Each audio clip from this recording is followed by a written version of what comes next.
আচ্ছা মা, তাজমহল এত সুন্দর, তাজমহল কি আমরাই বানিয়েছি তাই না? না তো, যিনি বানিয়েছিলেন উনার নাম সম্রাট শাহজাহান, উনি মুসলিম ছিলেন।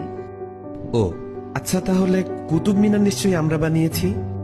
না না, উনিও মুসলিম ছিলেন, উনার নাম কুতুবউদ্দিন আইবেক। তাহলে লাল কেল্লা নিশ্চয়ই আমরা বানিয়েছি।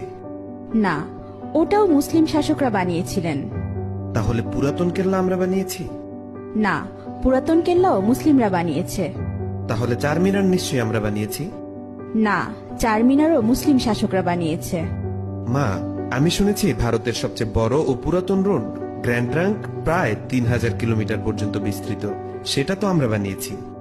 না না, গ্র্যান্ড ট্রাঙ্ক রোড আমরা বানাইনি। গ্র্যান্ড ট্রাঙ্ক রোড এক মুসলিম শাসক বানিয়েছেন, উনার নাম শেরশাহ। আচ্ছা, তাহলে হাজারদুয়ারি প্যাসেজ নিশ্চয়ই আমরা বানিয়েছি।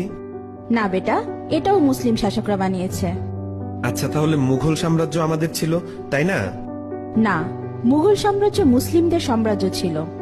আচ্ছা, জয় হিন্দ এই শব্দটা কি আমরা প্রথম তৈরি করেছিলাম? না, এটাও একজন মুসলিম প্রথম বলেছিল।